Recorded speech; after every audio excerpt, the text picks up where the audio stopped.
ठीक है, तो क्वेश्चन में है 42 को ऐसे दो भागों में विभक्त करें कि एक भाग दूसरे के वर्ग के समान है। तो जैसे मान लीजिए मेरे या आपकी मम्मी ने आपको 42 रुपया दिया, बोला इसको दो भाग में तोड़ दो, बेटा इसको दो भाग में तोड़ दो, एक भाग जो है दूसरे भाग का वर्ग हो जाएगा। तो अगर हम लोग इसको एक भाग को अगर हम लोग 36 रुपया ले लेते तो दूसरा भाग कितना हो जाएगा 6। देखो इस तरह से अगर तोड़ दे 36 और 6 में, तो 6 का वर्ग है हम लोग का 36। ठीक है, 6 का वर्ग कितना है 36। तो 6 का वर्ग 36 है। देखो इन दोनों को जोड़ करके कितना आ रहा है 42 आ रहा है। यहाँ से हम लोग बोल सकते हैं 42 को तोड़ दिए दो भागों में 36 प्लस 6। ठीक है, इसी तरह से हम लोग को तोड़ना है, तो ये द्विघात समीकरण के फॉर्म में करके। ठीक है, तो द्विघात समीकरण में बदलने के लिए हम लोग मान लेंगे एक भाग को मान लेंगे, माना एक भाग x है। ठीक है, एक भाग x है, तो दूसरा भाग हम लोग का क्या हो जाएगा उसका वर्ग। तो दूसरा भाग हम लोग 42 में से x को घटा करके भी निकाल सकते हैं, या तो दूसरा भाग को हम लोग x का वर्ग करके भी निकाल सकते हैं। तो दूसरा भाग क्या हो जाएगा, दूसरा भाग हो जाएगा x का वर्ग। ठीक है, x का क्या हो गया वर्ग, दूसरा भाग क्या होगा x का स्क्वायर। प्रश्नानुसार हम लोग लिख सकते हैं दोनों भाग को जोड़ करके 42। तो दोनों भाग, एक भाग हो गया एक्स स्क्वायर, यहाँ पर लिख देंगे according to question X square plus X is equal to क्या हो जाएगा हम लोग का 42। अभी यहाँ से हम लोग का एक द्विघात समीकरण बन चुका है, इसको सॉल्व करना सिखा देंगे या दूसरे वीडियो में तुमको मिल जाएगा सॉल्व कैसे किया जाता है। अभी जस्ट हम लोग केवल द्विघात समीकरण बनाना सीखेंगे। ठीक है, तो एक्स स्क्वायर प्लस एक्स बराबर 42 इक्वेशन बना लिए। जस्ट इसको स्टैंडर्ड फॉर्म में लिख लेंगे एक्स स्क्वायर प्लस एक्स, 42 को इस साइड लेंगे, माइनस 42 इज इक्वल टू क्या बचेगा 0। ठीक है, नेक्स्ट क्वेश्चन है दो क्रमिक विषम संख्याओं का गुणनफल। तो देखो लाइफ में क्वेश्चन इंपॉर्टेंट है, अगर हम लोग को क्वेश्चन समझ में आ जाती है तो आधा आंसर हम लोग को मिल गया, किसी महान फिलोसफर ने कहा था। ठीक है, आधा आंसर मिल गया तो अब हम लोग को आधा आंसर खोजना है। तो इसलिए लाइफ में बार बार नहीं बोलेंगे, एक बात हमेशा याद रखना कि लाइफ में क्या इंपॉर्टेंट है, क्वेश्चन इंपॉर्टेंट है। ठीक है, अगर क्वेश्चन समझ गए तो आधा आंसर मिल गया। दो क्रमिक विषम संख्याओं का गुणनफल कितना है 143। दो क्रमिक का मतलब क्या होता है, क्रमिक विषम का मतलब पता होगा, क्रमिक का मतलब क्रम से आने वाला। जैसे एक 4 हुआ तो 5 हुआ तो 6 हुआ तो दूसरा होगा 7। अच्छा, विषम का मतलब होता है ऐसा संख्या जो 2 से ना कटे, उसको बोलते हैं हम लोग विषम। ठीक है, संख्याओं का गुणनफल मतलब दो क्रम से ऐसा संख्या लेंगे जिसको गुणा करने पर 143 आ जाए। जैसे कि अगर नहीं क्रमिक संख्या यहाँ पर विषम संख्या लेना है, तो क्रमिक विषम संख्या में अगर एक 11 है तो उसके बाद एक 13 होगा। अगर एक 5 है, विषम में 5 अगर लेते हैं तो उसके बाद का विषम संख्या 7 होगा। अगर केवल क्रमिक रहता तो 5 के बाद 6 आता है, लेकिन 5 के बाद 7 क्यों आ रहा है, क्योंकि ये हम लोग को विषम संख्या लेना है। और विषम संख्या दो क्रमिक विषम संख्या में 2 का अंतर होता है। कितना का अंतर होता है 2 का, इसलिए 2 बढ़ा कर लेंगे। कितना बढ़ा कर लेंगे 2 बढ़ा कर लेंगे। अगर पहला कुछ भी लेंगे उसको 2 बढ़ा देंगे तो दूसरा क्रमिक विषम संख्या हम लोग को मिल जाएगा। ठीक है, तो अगर देखिए अगर लॉजिकली 11 लेते हैं पहला संख्या तो दूसरा संख्या को 13 लेंगे, क्योंकि क्रमिक विषम संख्या लेना है। तो 11 और 13 को जब गुना करेंगे तो हम लोग को कितना मिलेगा 143। तो हम लोग को यहाँ पर इक्वेशन बना करके सॉल्व करना है इसको।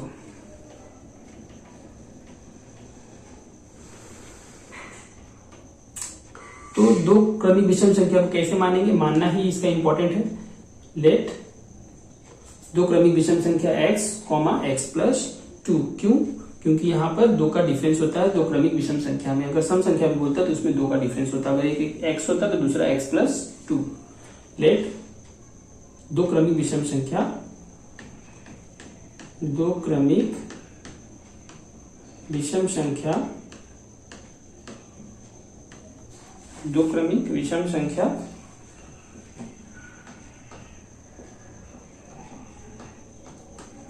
x, x+2 है।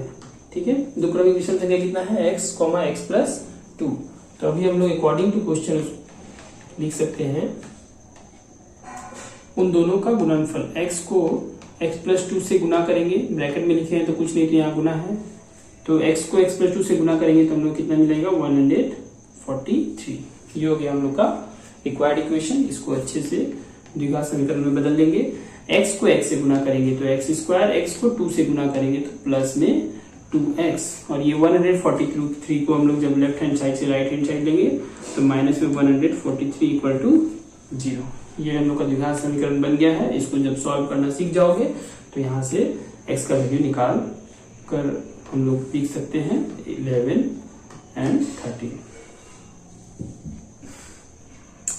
नेक्स्ट है दो क्रमिक संख्याओं के वर्गों का योग 313 है। दो क्रमिक संख्या लेना। देखो यहाँ पर नहीं बोला है विषम, नहीं बोला है सम, हम लोग को बोला है जस्ट दो क्रमिक संख्या। क्रमिक मतलब क्रम से, अगर एक x लेंगे तो दूसरा क्या हो जाएगा x+1। ठीक है, दो क्रमिक संख्याओं के वर्गों का योग 313 है। तो दो क्रमिक संख्या इस तरह से पहले हम लिख लेंगे, माना दो क्रमिक संख्या। क्या लिखेंगे? माना दो क्रमिक संख्या, माना दो क्रमिक संख्याएं x, x+1 है, x+1 है। तो अभी यहां से इन दोनों के वर्गों का योग, तो x का वर्ग और x+1 के वर्ग का योग कितना होगा? 313। तो इक्वल टू 313 मतलब 313 होगा। इस बन गई इक्वेशन।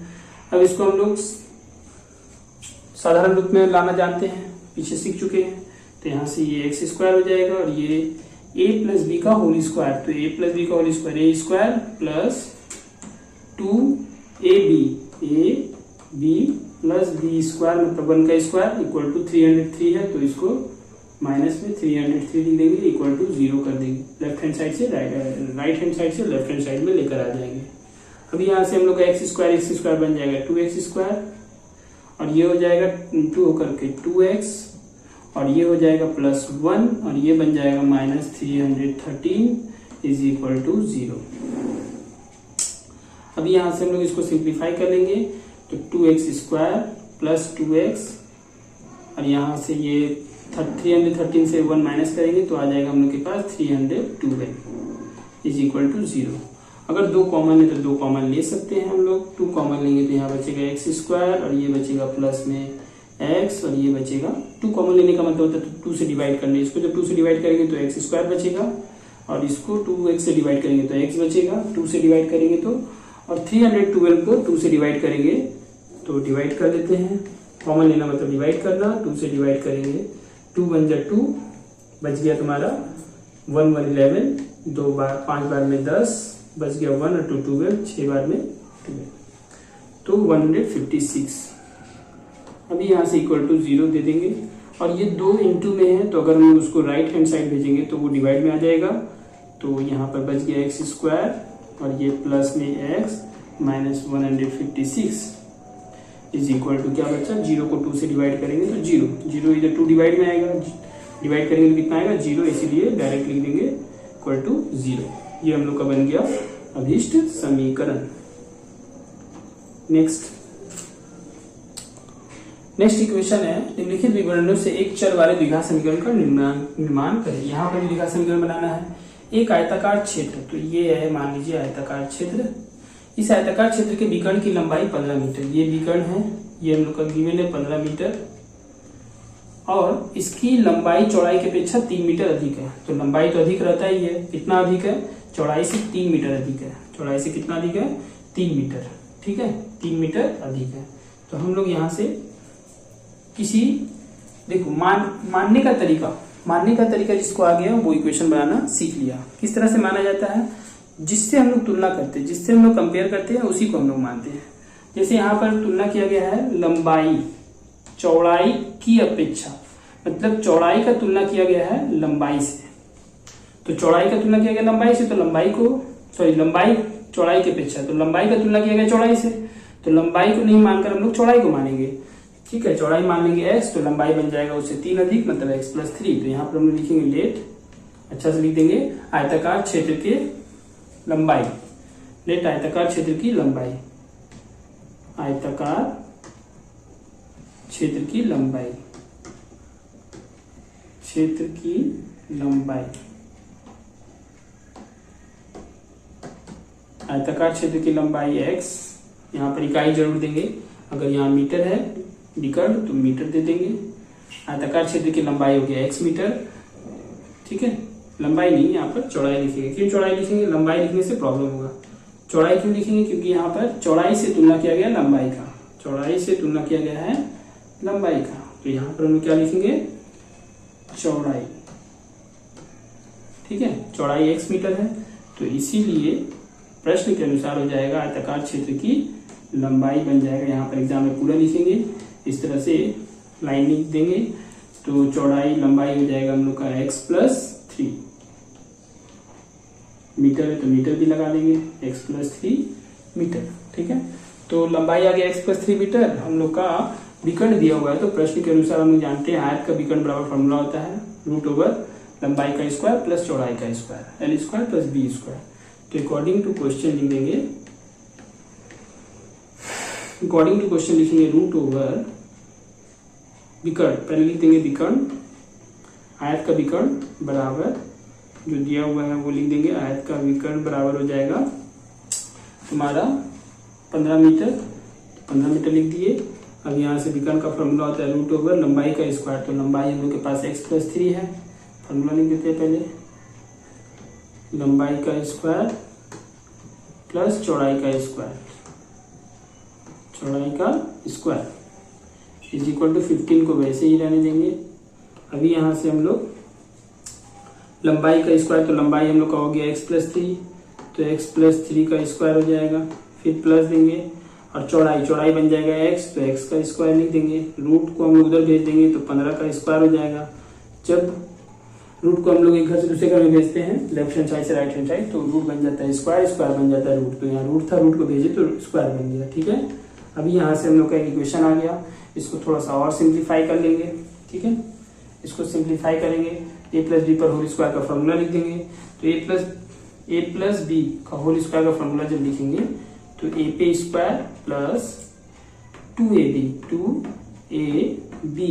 b तुम्हारा 3, फिर प्लस देंगे, फिर b पे स्क्वायर मतलब 3 का स्क्वायर, फिर प्लस x² को वैसे ही रहने देंगे, ये फॉर्मूला हो गया यहाँ से यहाँ इसका, इस x² को यहाँ पर उतार देंगे, और ये 15 का स्क्वायर 225, 225 को हम लोग इधर ले लेंगे -225, इधर क्या बच जाएगा =0, ठीक है। तो इसको थोड़ा सा सिंप्लीफाई कर लेंगे, सिंप्लीफाई करेंगे तो x² बन जाएगा 2x², और ये 3 को 2 से इंटू करेंगे तो 6x, और कहीं नहीं है तो प्लस में 6x, फिर यहाँ से 3 का स्क्वायर हो जाएगा 9, 225 में से 9 को अगर माइनस करेंगे, क्योंकि यहाँ पर माइनस है, ये प्लस है, तो माइनस प्लस बन जाएगा माइनस, 225 में से 9 को अगर माइनस करेंगे तो हम लोग को मिलेगा 216, माइनस में 216 इक्वल टू 0, ठीक है। अब हम लोग क्या करेंगे, यहाँ से 2 कॉमन है तो कॉमन ले लेंगे, और छोटा हो जाएगा इक्वेशन, 2 कॉमन ले लिए तो यहाँ पर बच गया x², 2 से डिवाइड करेंगे 6x को, तो माइनस में 3x, ये सॉरी माइनस नहीं होगा, प्लस है तो प्लस ही रहेगा, यहाँ माइनस है तो माइनस ही रहेगा। 2 से फिर 216 कॉमन लेने का मतलब डिवाइड करना, 2 से जब 216 को डिवाइड करेंगे तो 2 से एक बार में, फिर 16 लेना है तो 0 लेकर के 8 बार में, फिर ब्रैकेट लेकर के इक्वल टू 0, ठीक है। अभी यहाँ से 2 इंटू में है, उधर भेजेंगे तो डिवाइड में आ जाएगा, हम लोग के पास बच जाएगा x² plus 3x minus 108 is equal to 0। ये हम लोग का हो गया रिक्वायर्ड समीकरण, द्विघात समीकरण, ठीक है। नेक्स्ट क्वेश्चन है 6 का 2। देखो, कोई व्यक्ति 80 रुपये में कुछ किलोग्राम चीनी खरीदा, यदि उसी रुपये में वे 4 किलोग्राम चीनी अधिक पाता, ठीक है, तो चीनी का प्रति किलोग्राम दाम दर जो है 1 रुपया कम होता है। तो 80 रुपया में कुछ चीनी खरीद रहा है, कितना में खरीद रहा है? 80 रुपया में कुछ किलोग्राम चीनी खरीदा, तो हम लोग को पता नहीं कितना चीनी खरीदा, और उसी रुपये में वे 4 किलोग्राम चीनी अधिक पाता। तो कब पाता 4 किलो अधिक? जब चीनी का प्रति किलो दर 1 रुपया कम होता, मतलब दर तो हम लोग को मालूम नहीं है, कितना खरीदा वो भी नहीं मालूम है, तो हम लोग इनमें से किसी एक को मान सकते हैं, या तो कितना किलो खरीदा उसको मान लेंगे, या तो हम लोग दर को भी मान सकते हैं। यहाँ पर हम लोग मान लेंगे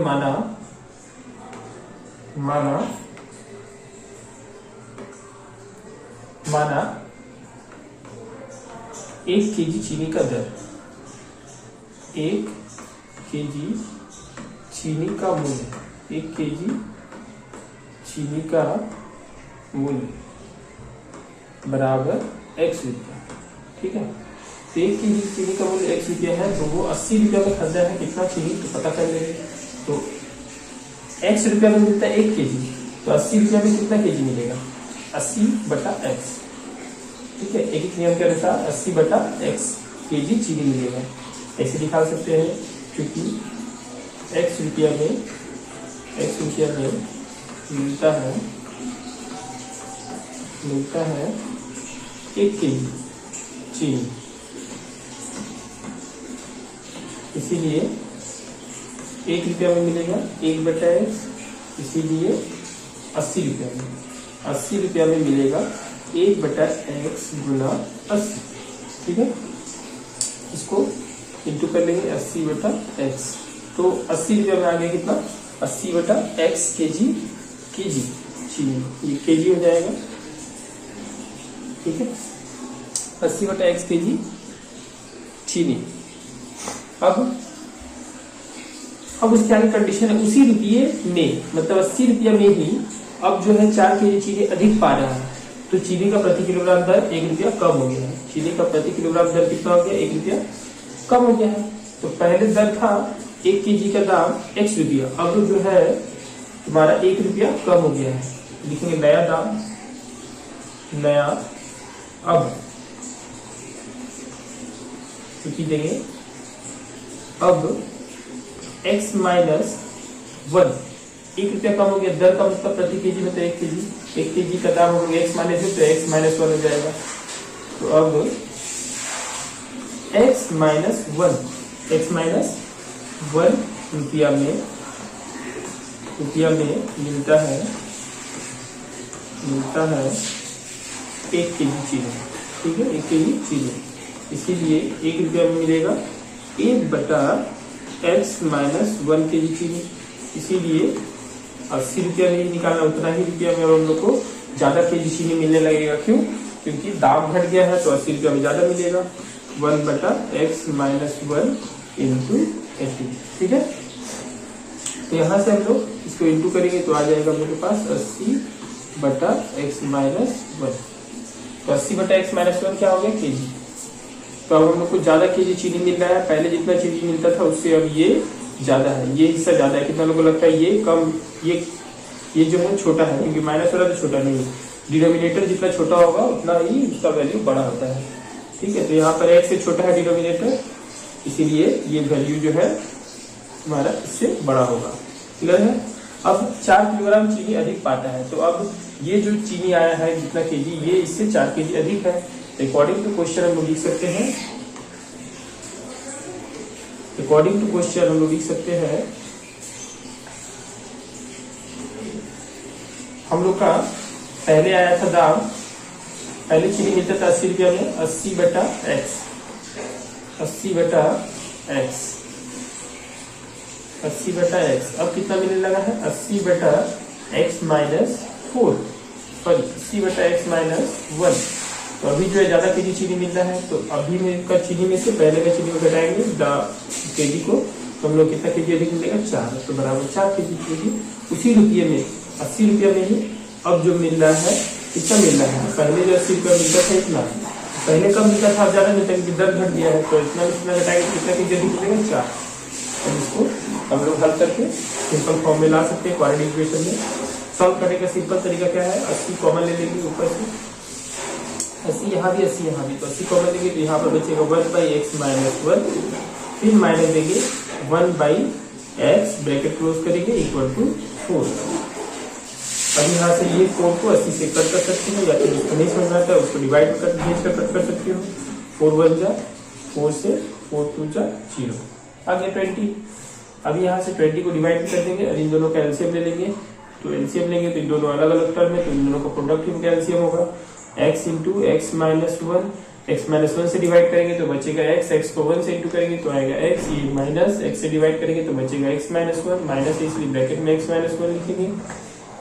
इस 20 को इंटू में है तो भेज देंगे उधर डिवाइड में, तो यहाँ से आ जाएगा 1/20। ठीक है, इसको सिंप्लीफाई करेंगे तो x माइनस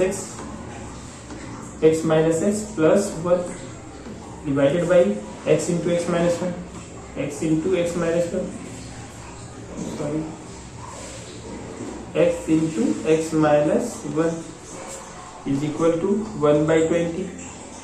ये x से ये x कट गया 1, क्या आ गया आपके पास 1 बाई, इसको इंटू कर लेंगे, x को x से इंटू करेंगे x स्क्वायर, फिर x को -1 से करेंगे तो -x इक्वल टू 1/20। फिर यहाँ से क्रॉस मल्टीप्लिकेशन करेंगे तो 1 से इंटू करेंगे तो वही आ जाएगा x स्क्वायर माइनस x, और वो 20 को 1 से इंटू करेंगे तो आएगा हम लोग के पास 20। ठीक है, अभी यहाँ से हम लोग क्या करेंगे, 20 को लेफ्ट हैंड साइड ले लेंगे, x square minus x minus 20 is equal to 0। ये हम लोग का रिक्वायर्ड समीकरण इक्वेशन आ गया है, quadratic equation general form. Next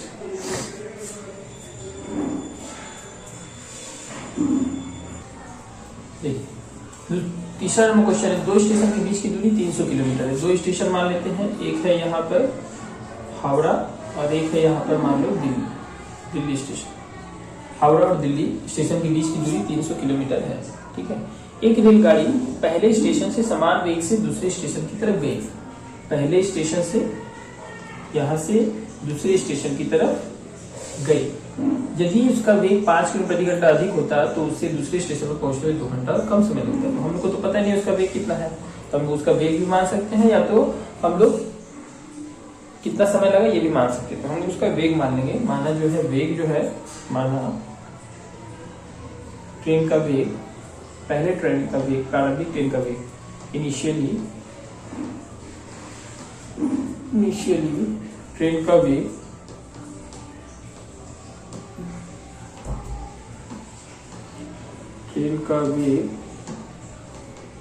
बराबर x किलोमीटर प्रति घंटा। ठीक है, किलोमीटर प्रति घंटा मानेंगे, x किलोमीटर प्रति घंटा है तो ट्रेन का वेग x किलोमीटर प्रति घंटा है, तो उसको 300 किलोमीटर जाना है। इन दोनों के बीच का दूरी कितना है, 300 किलोमीटर। 300 किलोमीटर जाना है, इस वेग से जाना है तो कितना समय लगेगा वो निकालेंगे। इसीलिए 300 किलोमीटर जाने में लगा समय बराबर होता है दूरी बटा वेग। दूरी है 300 किलोमीटर, तो वेग है x, 300 बटा x, समय है तो यहाँ घंटा लग जाएगा। ठीक है, समय आ गया, प्रारंभिक समय 300 बटा x। अब जो है क्या हुआ है, तुम्हारा 5 किलोमीटर वेग जो है 5 किलोमीटर प्रति घंटा अधिक हो गया, तो नया वेग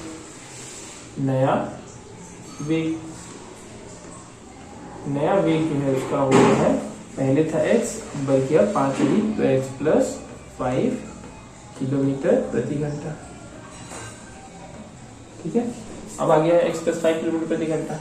तो अब उतना ही दूरी को तय करने में उसको कम समय लगेगा, क्योंकि मेरा वेग बढ़ गया है तो दूरी जाने में कम समय लगेगा। पहले जितना समय लगता तो उससे कम लगेगा, इसीलिए नया समय निकालेंगे।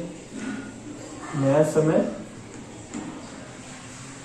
टोटल दूरी बटा वेग अब हो गया है x प्लस 5, दूरी वही है, घंटा याद लिख देंगे। तो अब जो है समय हम लोग का ये हो गया है, पहले जो समय था वो ये था, अब जो समय ये हो गया है। तो इन दोनों में से सबसे बड़ा समय कौन है, तो हम लोग का जो बड़ा समय है वो ये है। क्यों, क्योंकि पहले हम लोग का वेग कम था, अब जो है वेग बढ़ गया है, तो वेग बढ़ने से समय कम लगेगा। तो ये कम है समय, ये कम समय है, इससे कितना, तो यहाँ पर दिया हुआ है 2 घंटा कम। तो हम लोग इससे माइनस करेंगे और इक्वल टू 2 कर देंगे अकॉर्डिंग टू क्वेश्चन। अगर हम लोग 300 बटा x में से माइनस कर दे 300 बटा x प्लस 5, माइनस करके इक्वल टू कर देंगे कितना, 2। ठीक है, अभी उसी तरीके से जैसे कॉमन लिए थे हम लोग कॉमन ले लेंगे। इक्वेशन हम लोग का बन चुका है, 300 कॉमन ले लेंगे, बच जाएगा यहाँ 1/x माइनस 1/x प्लस 5। ठीक है, इज इक्वल टू 2, 2 से कट कर सकते हैं 150। अब यहाँ 150 इंटू में है, ब्रैकेट के अंदर इंटू में है, तो इसलिए हम लोग 150 को उधर ले लेंगे। हम लोग के पास आ जाएगा, इन दोनों का एलसीएम ले लेते हैं। x और x प्लस 5 का एलसीएम लेंगे, x इंटू एक्स प्लस 5, वैसे ही इंटू में आ जाएगा। x से डिवाइड करेंगे तो x प्लस 5 बचेगा, 1 से इंटू करेंगे तो x प्लस 5 ही रह जाएगा। फिर यहाँ माइनस से माइनस देंगे, x प्लस 5 से इसको डिवाइड करेंगे तो x बचेगा, x को 1 से इंटू करेंगे तो x इधर 150 है, 150 को डिवाइड में ले लेंगे, इक्वल टू देंगे 1/150। हम लोग का इक्वेशन आ रहा है ये कट गया। अब यहाँ से हम लोग इंटू कर लेंगे क्रॉस मल्टीप्लिकेशन, तो यहाँ 5 है, 150 है, इसको इससे इंटू करेंगे, पहले इसको इससे इंटू कर लेते हैं, 5/x² plus 5x is equal to 1/150। इसको इससे नहीं कट कर सकते क्योंकि क्रॉस मल्टीप्लिकेशन होता है, यहाँ से हम लोग क्रॉस मल्टीप्लिकेशन करेंगे तो हम लोग के पास आ जाएगा वैल्यू x² प्लस 5x को 1 से करेंगे तो x² plus 5x is equal to 150 को 5 से करेंगे तो 750। अब यहाँ से सभी को लेफ्ट हैंड साइड में ले लेंगे, x² plus 5x minus 750 is equal to 0। ये हम लोग का रिक्वायर्ड समीकरण आ गया। ठीक है, नेक्स्ट फिर से इसको समझ लो, एक बार एक्सप्लेन कर देते हैं। हम लोग का 2 स्टेशन दिया हुआ था, उसके बीच का दूरी दिया हुआ था 300 किलोमीटर, और बोला था एक रेलगाड़ी पहले स्टेशन से समान वेग से दूसरे स्टेशन की तरफ गई। यदि उसका वेग 5 किलोमीटर प्रति घंटा अधिक होता है तो उससे दूसरे स्टेशन पर पहुंचने में 2 घंटा कम समय लगता। तो हम लोग माना पहले इनिशियली ट्रेन का वेग 1 किलोमीटर प्रति घंटा था। अब जो है अगर वेग जो है मान लिया है तो समय हम लोग निकाल सकते हैं दूरी बटा वेग करके। दूरी हो गया 300 और वेग हो गया x, तो 300 बटा x क्या हो गया घंटा।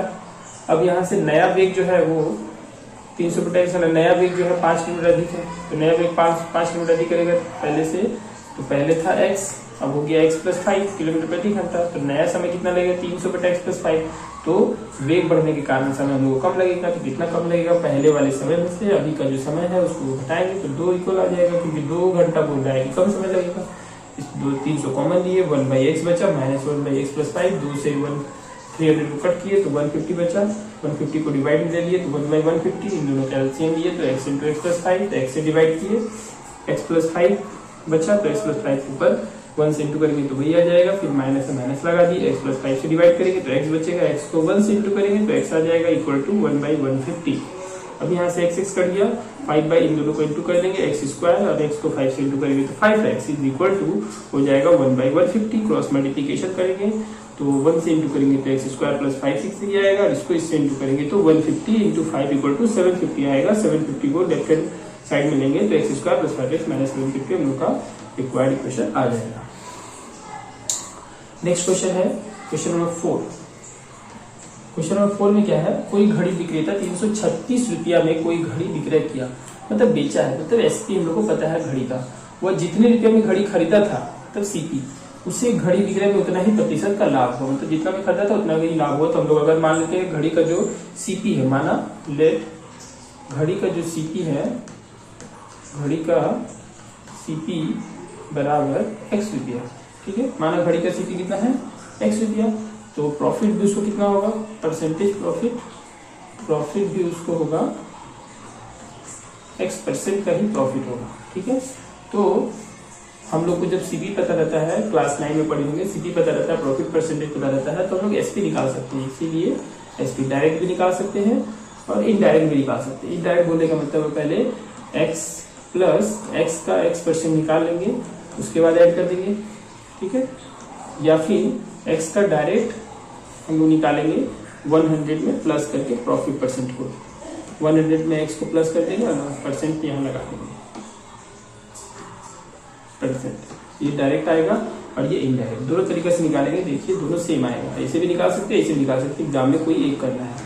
ठीक है, तो ये x plus x into x percent का वैल्यू देंगे हम लोग बाय में 100, ये आ जाएगा x प्लस x का x% तो x² बाई 100, x² बाई 100। ठीक है, तो यहाँ से हम लोग के पास एसपी आ गया है। अच्छा, अब यहाँ पर भी अगर सॉल्व करते हैं इसको, तो x into 100 plus x by 100। ठीक है, अब यहाँ से इसको इंटू कर लेंगे हम लोग, दोनों में से एग्जाम में कोई एक करना है। x को 100 से इंटू करेंगे तो 100x प्लस x को x से इंटू करेंगे, x को x से इंटू करेंगे x स्क्वायर बाई 100। ठीक है, अभी यहाँ से कुछ नहीं, इसके नीचे 1 ले लेंगे, इन दोनों कैंसिल लेंगे तो 100 आएगा। 1 से डिवाइड करेंगे 100 को x से इंटू करेंगे 100x, फिर प्लस 100 से डिवाइड करेंगे 1 को इंटू करेंगे x स्क्वायर तो 100x plus x square by 100, 100x plus x square by 100। देखिए दोनों मेथड से इसे भी आया है, तो हम लोग को कोई एक मेथड फॉलो करना है एसपी निकालने के लिए, जब प्रॉफिट परसेंटेज पता हो और सीपी पता हो। तो यहाँ से हम लोग का एसपी आ चुका है, और वो बुक के अकॉर्डिंग एसपी हम लोग का 336 पे अकॉर्डिंग टू क्वेश्चन हम लोग क्या करेंगे, हम लोग का जो एसपी है in the form of x, उसको हम लोग इक्वेट कर देंगे 336 से। तो 100x plus x square, 100x को हम लोग सजाकर थोड़ा लिख लेते हैं, एक्स स्क्वायर पहले लिखते हैं, दो में 3 जोड़ो या 3 में 2 जोड़ो, दोनों एक ही होता है, कितना लोग को अलग लगता है, इधर उधर करते हैं। तो एक्स स्क्वायर इधर करेंगे, इधर करेंगे, साइन चेंज कर देता नहीं। जब हम लोग एक घर से दूसरे घर में जाते हैं तब साइन चेंज होता है, तो इसी घर में, इसलिए X square plus 100x by 100 is equal to हो जाएगा हम लोग के पास 336। ये हम लोग इक्वेशन बन गया है, क्रॉस मल्टीप्लिकेशन करके इसको हम लोग अच्छा सा वैल्यू एक ले आएंगे। तो इसको इससे इंटू करेंगे, इसको इससे, यहाँ से आ जाएगा X square plus 100x equal to 100 से इंटू करेंगे 33600। ठीक है, अभी यहाँ से हम लोग क्या करेंगे, लेफ्ट हैंड साइड में ले लेंगे सभी को, x square plus 100x minus में 33600 इक्वल टू 0। ये हो गया हम लोग का required quadratic equation of the given equation. Next है क्वेश्चन नंबर 5। नदी की धारा का वेग 2 किलोमीटर प्रति घंटा होने पर, नदी की धारा, मान लीजिए ये नदी है, तो इसकी धारा का वेग जो है वो 2 किलोमीटर प्रति घंटा है, 2 किलोमीटर प्रति घंटा नदी की धारा का वेग, ठीक है, होने से रतन नाविक को, रतन एक नाविक है, ठीक है, रतन एक नाविक है, नाव चला रहा है ये, रतन नाविक को धारा के अनुकूल, अनुकूल का मतलब होता है डाउन स्ट्रीम, ठीक है, डाउन स्ट्रीम, डाउन स्ट्रीम में कुछ साथ 21 किलोमीटर जाने के बाद पुनः उसी प्रारंभिक जगह पर वापस आने में 10 घंटा कम समय लगता है। ठीक है, पुनः वापस आएगा तो अप स्ट्रीम आएगा, 10 घंटा समय लगता है, मतलब टोटल समय दिया हुआ है, अब वापस आने जाने दोनों का समय दिया हुआ है 10 घंटा। ठीक है, तो यहाँ से हम लोग को नदी का वेग दिया गया है, हम लोग को तो मालूम नहीं है कि जो है नाव का जो वेग कितना है वो नहीं मालूम है, तो हम लोग मान लेंगे स्थिर जल में नाव का वेग, माना स्थिर जल में नाव का वेग, स्थिर जल में नाव का वेग, स्थिर जल में नाव का वेग मान लेते हैं हम लोग x किलोमीटर प्रति घंटा। ठीक है, स्थिर जल में नाव का वेग मान लें कितना, x किलोमीटर प्रति घंटा। अब स्थिर जल में नाव का वेग हम लोग का आ चुका है, तो यहाँ से हम लोग क्या करेंगे, हम लोग कंडीशन जानते हैं, जब भी नाव जो है दिशा के धारा के साथ साथ बहेगा तो नाव का वेग और धारा का वेग दोनों प्लस हो जाएगा, लेकिन अगर धारा के विपरीत दिशा में बहता है तो नाव के वेग में से धारा का वेग को घटा देते हैं। ठीक है, तो माना स्थिर जल में नाव का वेग x किलोमीटर प्रति घंटा है, तो अकॉर्डिंग टू क्वेश्चन 21 किलोमीटर जाने और जाकर वापस आने में टोटल समय 10 घंटा लग रहा है। ठीक है, 21 किलोमीटर जाने एवं वापस आने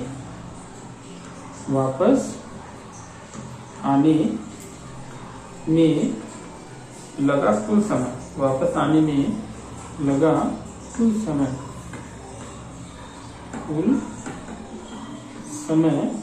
बराबर इज इक्वल टू 10 घंटा। ठीक है, तो अगर हम लोग 21 किलोमीटर जाएंगे तो जाने में कितना समय लगेगा, समय बराबर दूरी बटा वेग, फिर प्लस करेंगे, फिर लिखेंगे दूरी बटा वेग आने का, दूरी बटा वेग बराबर 10। तो जाने का जो दूरी है वो 21 किलोमीटर है, वेग जो है देखिए जा रहे हैं तो धारा के साथ जा रहे हैं, अनुकूल, तो अनुकूल परिस्थिति में क्या होगा कि धारा का वेग और नदी का वेग, सॉरी नाव का वेग और धारा का वेग दोनों एक ही दिशा में जा रहा है, तो इसलिए दोनों प्लस हो जाएगा। मतलब इसका एक डायरेक्शन है और ये धारा का, दोनों क्या होगा, एक ही दिशा में होने के कारण प्लस हो जाएगा। ये हम लोग माने हैं x, तो x+2 के वेग से इधर जाएगा, वो x+2 के वेग से आगे बढ़ेगा। लेकिन अगर अपोजिट डायरेक्शन में आ रहा हो तो x तो बड़ा है तभी तो आगे बढ़ पाएगा, तो x में से 2 घटा देंगे, 2 में से x नहीं, x में से 2 घटाएंगे, कितना लोग 2 में से 1 घटा देते हैं, गड़बड़ हो जाएगा।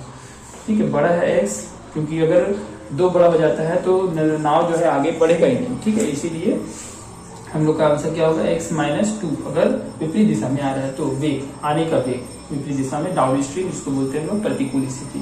तो अनुकूल में वेग हो जाएगा x+2, x+2, फिर प्लस देंगे, फिर दूरी लिखेंगे, पुनः वही दूरी है, वेग जो है उसका चेंज हो गया है, x-2 = 10।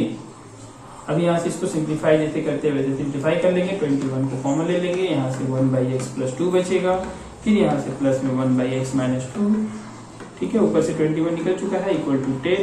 अब ये 21 को इधर डिवाइड में भेज देंगे, 21 इंटू में इधर आएगा डिवाइड में, इन दोनों का एलसीएम ले लेंगे, तो एलसीएम लेंगे, हम लोग के पास आ जाएगा x+2 × x-2, और यहाँ से x+2 से डिवाइड करेंगे तो x-2 बचेगा, 1 इंटू करेंगे ऊपर तो x-2 ही आएगा, फिर प्लस देंगे, फिर x-2 से डिवाइड करेंगे तो इसको x-2 से, जिसको नहीं डिवाइड करने आता है वो इस तरह से लिख करके डिवाइड कर ले, x+2 × x-2 डिवाइड करेंगे तो ये कैंसिल होकर x+2 बचेगा, तो x+2 बचा, यहाँ पर x+2 लिख देंगे, प्लस है तो ब्रैकेट देने की जरूरत नहीं है, इक्वल टू दे करके हम लोग लिख देंगे 10, 21 को डिवाइड में ले लेंगे, 10/21। अभी हम लोग का ये x और x बन जाएगा 2x, और 2 कट जाएगा, बाई आ जाएगा, इसको हम लोग लिख सकते हैं, तो ये फॉर्मूला में है a + b - b, तो हम लोग इसको डायरेक्टली लिख सकते हैं, a² - b² = 10/21। अब यहाँ ऊपर हम लोग कट कर सकते हैं, या क्रॉस मल्टीप्लिकेशन करने के बाद भी कट कर सकते थे। तो हम लोग के पास बच गया x, इधर 21 और इधर 5, तो हम लोग यहाँ पर इंटू कर लेंगे, 5 से इंटू करेंगे x² में तो 5x², फिर -2 का स्क्वायर 4 को 5 से इंटू करेंगे तो 20, फिर इक्वल टू देंगे, फिर 21 को 1 से इंटू करेंगे तो 21।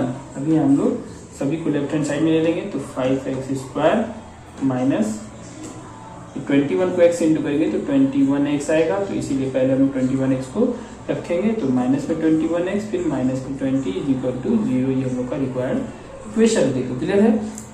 हमेशा याद रखना, जब भी क्वेश्चन चेंज करके अगर देता है तो अनुकूल स्थिति में हम लोग क्या करते हैं, धारा का वेग प्लस नाव का वेग प्लस धारा का वेग, दोनों प्लस हो जाता है। और प्रतिकूल स्थिति में क्या होता है, प्रतिकूल स्थिति में हम लोग क्या करते हैं, धारा नाव का वेग से माइनस कर देते हैं धारा का वेग। ठीक है,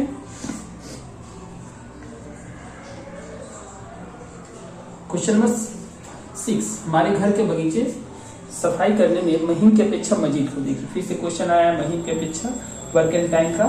तो घर के बगीचे की सफाई करने में महीन की अपेक्षा मजीद को 3 घंटे कम समय लगा। ठीक है, वे दोनों मिलकर उसी काम को 2 घंटे में समाप्त कर देते। इतना पता है, दोनों मिलकर 2 घंटा में कर देता है, और उसका दोनों का कंपैरिजन पता है कि कौन किससे कितना घंटा अच्छा करता है, कम करता है। तो सबसे पहले तुलना जिससे किया गया हम लोग उसी को मान लेंगे। तो तुलना किया गया महीन की अपेक्षा मजीद को 3 घंटा कम समय लगता है। मजीद का तुलना किया गया है महीन से, तो महीन को मान लेंगे। यहाँ से लेट महीन को काम को खत्म करने में x घंटा लगता है, माना लेट महीन को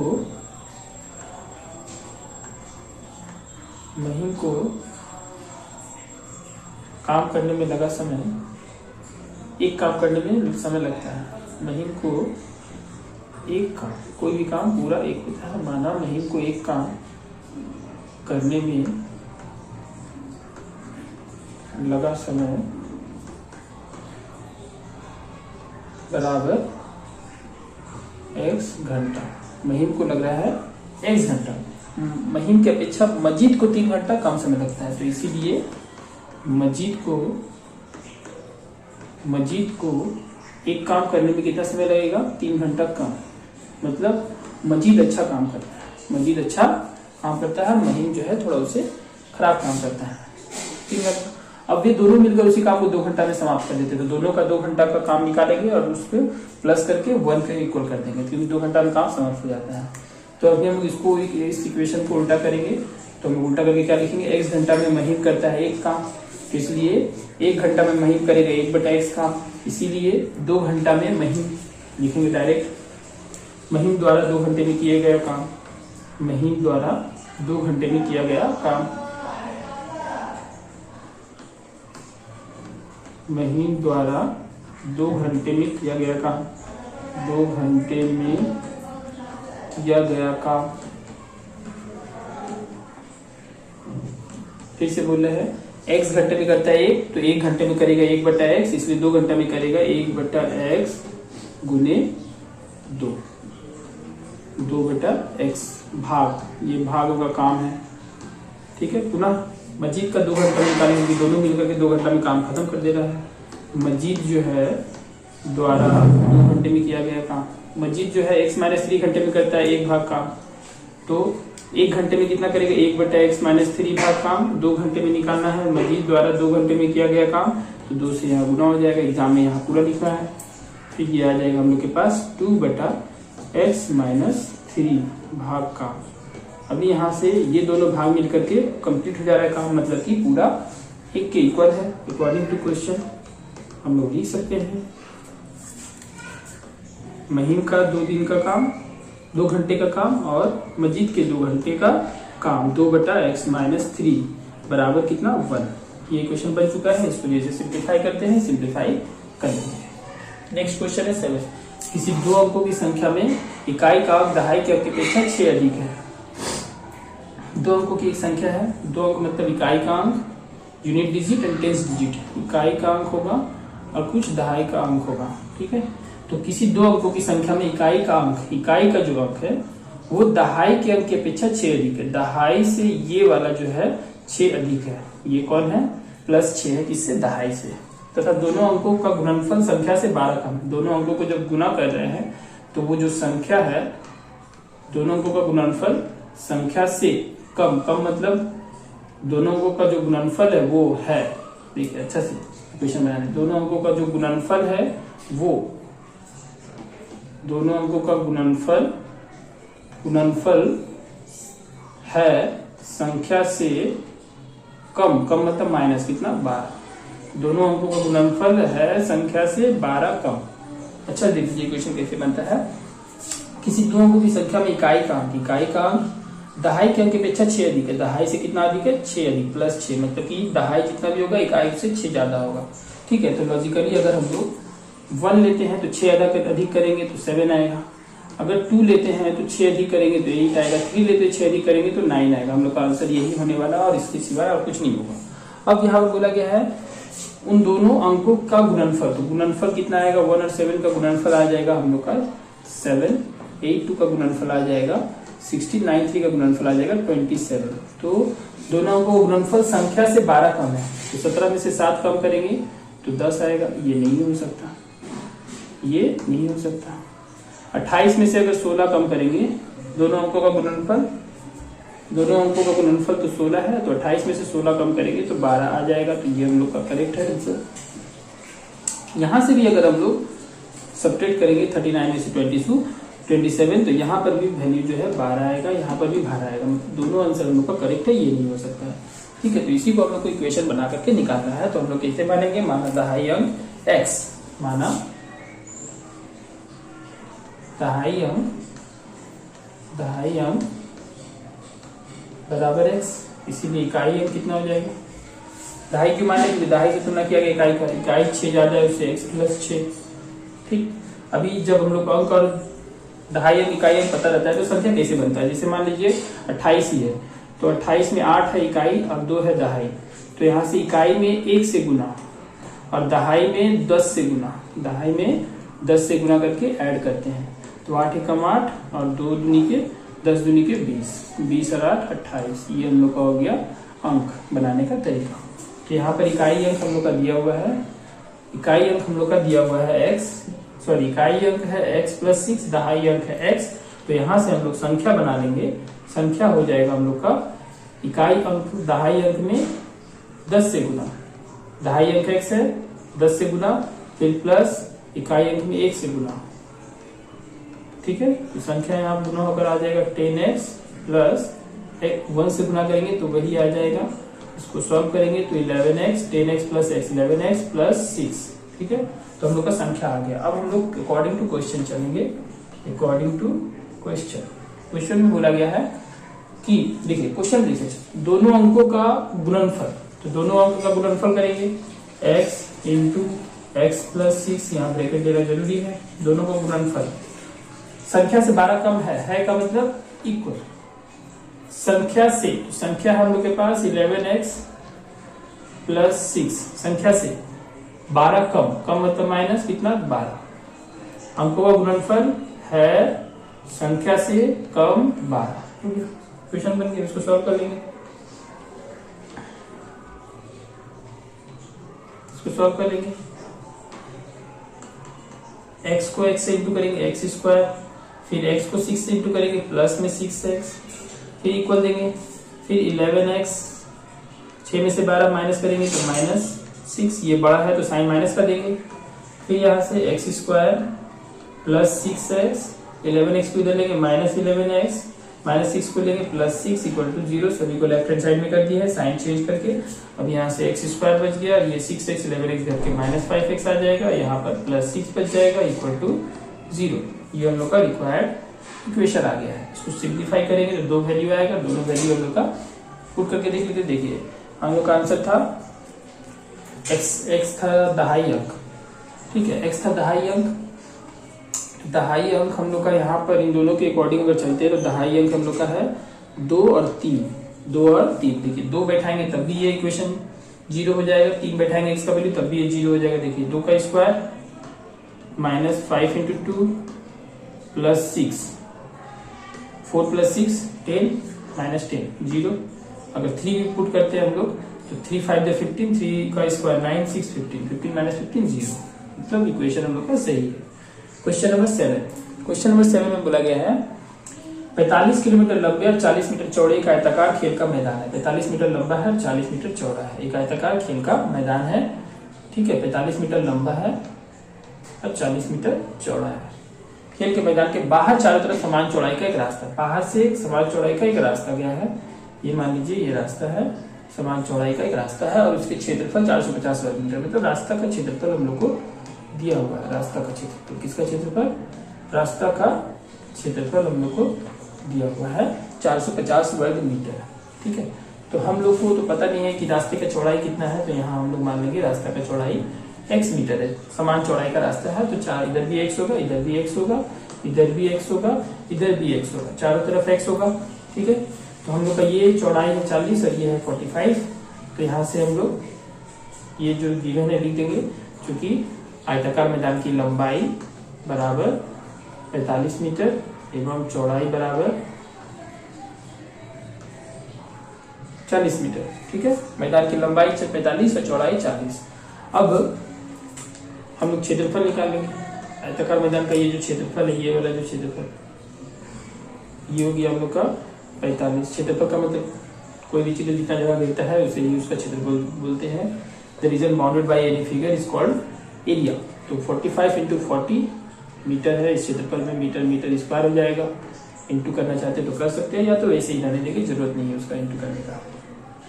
ठीक है, तो क्षेत्रफल आ गया। अब हम लोग को रास्ता का क्षेत्रफल दिया हुआ है, तो पहले रास्ते का क्षेत्रफल निकालने के लिए हम लोग को रास्ता सहित जो है लंबाई निकालना होगा मैदान का। तो इसलिए रास्ता सहित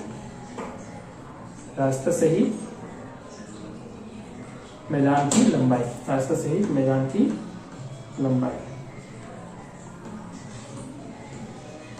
देखिए हम लोग का लंबाई है 45, रास्ता इधर x माने है, इधर भी x, तो x x मिल करके इधर से ये x और ये x जुड़ जाएगा तो 2x, x x। देखिए ये x और ये x x मिल करके बन जाएगा 2x।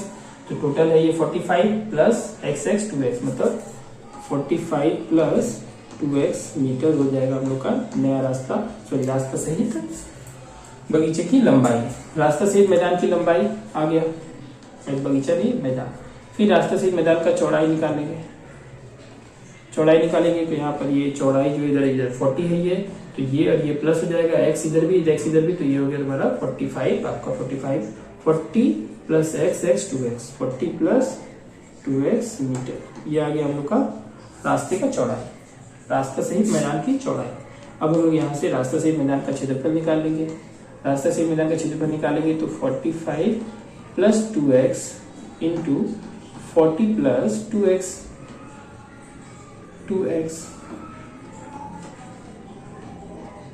ठीक है मीटर स्क्वायर। तो ये आ गया रास्ता सहित, मतलब ये पूरा क्षेत्रफल आ गया। ये आ गया क्या, ये पूरा क्षेत्रफल हम लोग का आ गया है, ये पूरा क्षेत्रफल आ गया। इस पूरा क्षेत्रफल में से हम लोग क्या करेंगे, ये अंदर वाला का जो क्षेत्रफल है उसको घटा देंगे। ठीक है, अंदर वाला का क्षेत्रफल को घटा देंगे, ये क्षेत्रफल हम लोग घटा देंगे, तो हम लोग का रास्ता का क्षेत्रफल बच जाएगा। ठीक है, तो उसको इक्वल कर देंगे 450 की। ठीक है, अकॉर्डिंग टू क्वेश्चन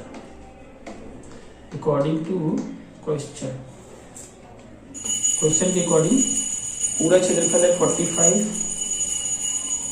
प्लस इसको इंटू करना चाहते हैं तो इंटू करके थोड़ा सा तोड़ लेते हैं यहीं पर। 45 को 40 से इंटू करेंगे तो 45 इंटू 40 प्लस 2x को 2x से करेंगे तो 4x स्क्वायर। ठीक है, चलो 9 से करते हैं।